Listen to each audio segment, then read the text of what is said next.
Olá, está no ar o Boletim de Notícias. Agradeço sua companhia e audiência. E eu começo com boa notícia, te contando que você pode ter dinheiro para receber e nem sabe, hein? O Banco Central divulgou nesta segunda uma nova ferramenta que permitirá a devolução de cerca de 8 bilhões de reais para cidadãos e empresas que, em sua maioria, não fazem ideia que têm o dinheiro. São valores de contas correntes ou poupanças encerradas, ainda com saldo disponível, tarifas ou parcelas cobradas indevidamente por bancos, cotas ou sobras de pessoas que participaram de cooperativas de créditos e recursos de grupos de consórcios que não foram procurados pelos donos. A nova funcionalidade chama Valores a Receber e permite que pessoas físicas e jurídicas consultem valores esquecidos em bancos e outras entidades do sistema financeiro. O dinheiro é devolvido em 12 dias úteis. Para consultar se há saldo disponível a ser resgatado, acesse o portal de Valores a Receber do Banco Central. O cliente deve escolher a opção em que solicita ao banco a devolução do dinheiro via Pix. O governo federal atualizou as orientações para as empresas evitarem riscos de transmissão da Covid. São novas regras para os ambientes de trabalho. Pois é, essa portaria do governo publicada hoje traz as orientações para a definição de protocolos de prevenção nas empresas, como promoção da vacinação para se evitar outras síndromes gripais que possam ser confundidas com a Covid-19, além de identificar precocemente e afastar trabalhadores com sintomas. O objetivo é evitar a transmissão, claro, no ambiente de trabalho. A maior parte das normas já estava em vigor desde junho de 2020, mas com essa atualização de hoje, o tempo de isolamento do trabalhador com Covid-19 muda e passa a valer o novo prazo estabelecido pelo Ministério da Saúde. A empresa deve afastar das atividades presenciais por 10 dias, a contar do início dos sintomas, e não mais por 14 dias os trabalhadores com Covid-19. Esse tempo pode ser reduzido para 7 dias, desde que o trabalhador esteja sem febre há pelo menos 24 horas. Agora, em janeiro, o Ministério da Saúde aprovou essa mudança, mas informou que as recomendações continuam as mesmas para os cuidados individuais, como o uso de máscara e também a higienização das mãos. A nova portaria também recomenda que as empresas devem continuar a adotar medidas de distanciamento e higienização do local de trabalho. Elas podem ainda adotar o trabalho remoto quando for possível, além de evitar aglomerações e filas de espera. E o Ministério da Saúde prorrogou por mais 30 dias o custeio de leitos de UTI destinados aos tratamentos de pacientes com Covid-19. Veja na reportagem. Com o avanço da variante Ômicron no país e a possibilidade de um novo pico de internações, o governo federal decidiu prorrogar por mais 30 dias o custeio de cerca de 14 mil leitos de UTI. A medida é para garantir assistência aos pacientes que desenvolvam formas graves ou gravíssimas da doença. O que nós observamos em relação aos outros países é que o pico da onda Ômicron acontece em cerca de 45 dias do início das infecções. Então, temos que nos preparar para os próximos 30 dias, onde teremos um maior número de casos e, consequentemente, uma maior pressão sobre o sistema de saúde. Sobre a vacinação, o ministro Marcelo Queiroga afirmou que mais de 407 milhões de doses já foram distribuídas em todo o país. De acordo com o governo, quase 92% do público-alvo acima de 12 anos já tomou a primeira dose. Cerca de 85% completaram o esquema vacinal com a segunda dose e mais de 35 milhões de pessoas já receberam a dose de reforço ou a dose adicional. E nessa segunda-feira, o Brasil recebeu mais 1.800.000 doses da vacina pediátrica da Pfizer. Agora já são mais de 4.300.000 doses disponíveis para crianças de 5 a 11 anos de idade. Tem vacinas para todos os pais que quiserem vacinar seus filhos. Estamos aqui trabalhando juntos, muito empenhados, para que o Brasil ele sofra uma consequência menor com essa variante Ômicron do que foi no caso da variante Gama. Em Fortaleza, no Ceará, começou esta semana a vacinação de crianças em casa. O foco são os pequenos que têm comorbidades, mas são dependentes de leito e não podem ser levados até os postos de vacinação. Para muitas crianças, ir ao centro de eventos para tomar a vacina é um ato de coragem, mas nem todos têm essa possibilidade. Por isso começa, nesta segunda-feira, a vacinação dos pequenos que têm mobilidade restrita. No cadastro do Saúde Digital, 120 pais sinalizaram que as crianças estão restritas ao leito. Neste caso, elas têm prioridade em receber a vacina da Covid-19, mas não podem se deslocar. Os agentes de saúde vão até cada residência para garantir a imunização. A secretária de Saúde de Fortaleza explica que os agentes precisam estar uniformizados e com todos os equipamentos de segurança. É um trabalho lento, já que é preciso se deslocar para cada casa. Por isso, a vacinação começa dos mais velhos, com 11 anos, até chegar aos mais jovens, a não ser que algum deles more na mesma rua de uma criança que está sendo imunizada. Para que o município consiga identificar a vulnerabilidade deste grupo, o cadastro é essencial. Todas as crianças que são agendadas, elas precisam estar cadastradas, inclusive com base no quantitativo de crianças cadastradas que o Estado do Ceará nos repassa as doses. Então, até para que a gente recebe as doses de acordo com as crianças cadastradas. E no momento do cadastro, informe corretamente todos os seus documentos e a condição, se você tem comorbidade, se tem deficiência permanente ou se é restrito ao leito. Quase 32 mil pessoas vivem nas ruas de São Paulo atualmente. Foi o que constatou o Censo da População em Situação de Rua feito pela Prefeitura da cidade. Esse número revela que houve um crescimento de 30% nessa população nos anos de pandemia. Outro dado que chama a atenção é que mais de 70% das pessoas que vivem nas ruas são pretas ou pardas.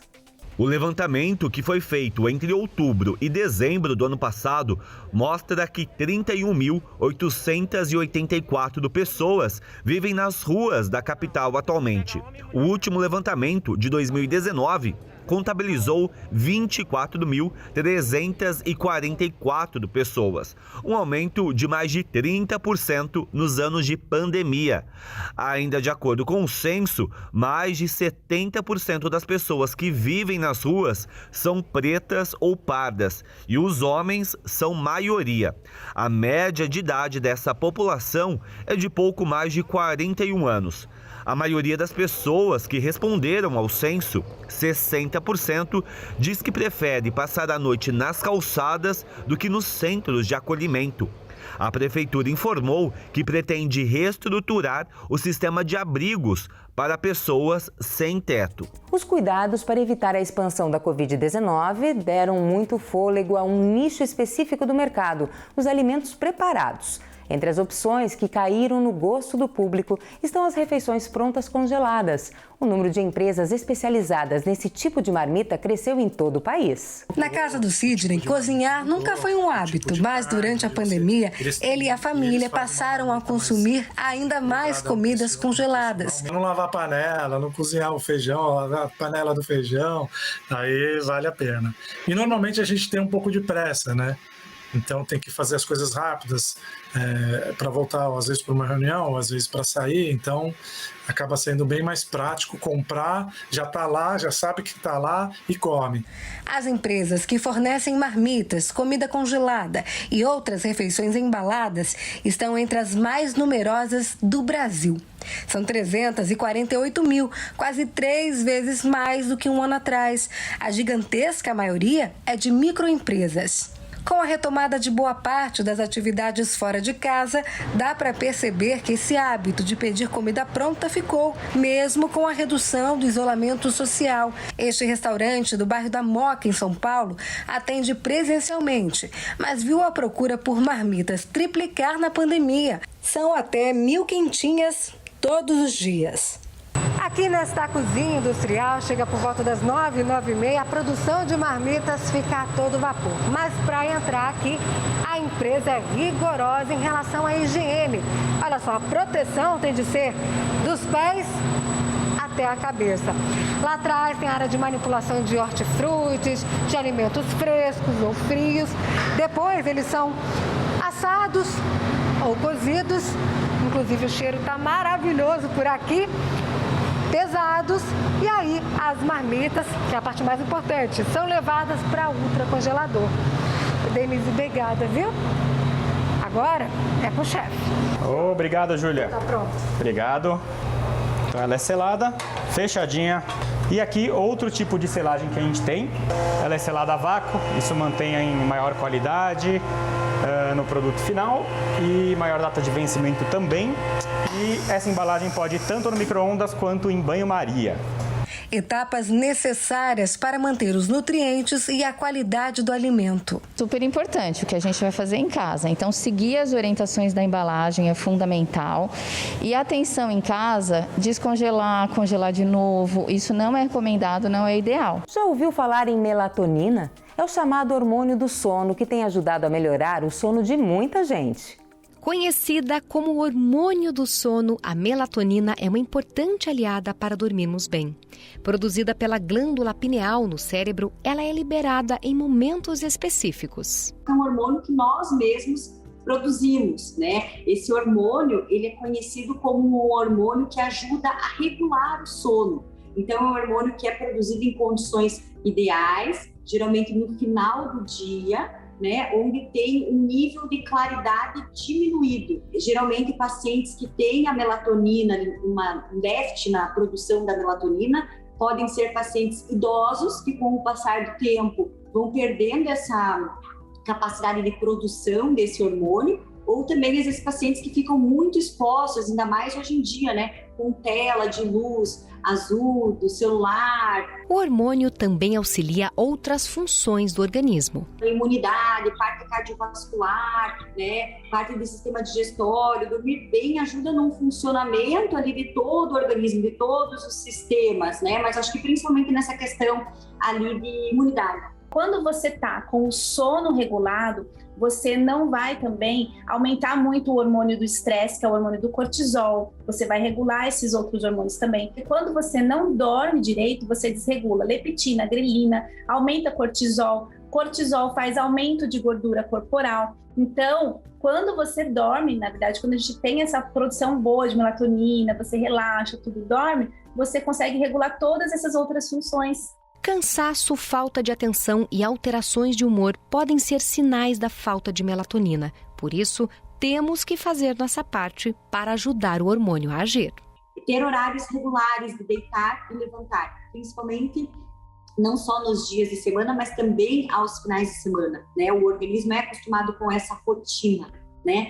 Evitar exposição à luz do celular, de televisão, de tablet, de computador, ir para a cama quando for dormir.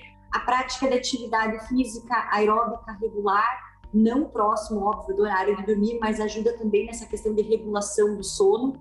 A reposição só deve ser feita com indicação médica, mas é possível estimular a produção de melatonina por meio de uma alimentação saudável. Nós precisamos de um precursor, que é o triptofano, que vai formar serotonina e aí vai induzir na formação da melatonina. Então, nós temos as leguminosas, alguns tipos de cereais, a banana é rica em triptofano, né? E tem muita gente que fala assim, mas eu vou comer antes de dormir. Não, você tem que comer essas coisas ao longo do seu dia, né? As castanhas, as oleaginosas, as folhas verdes escuras, né? São todas fontes aí de triptofano que vão ajudar, principalmente nessa questão aí de formar a serotonina e depois logo a melatonina também. O Boletim de Notícias está terminando, mas você continua com a nossa programação. Até lá!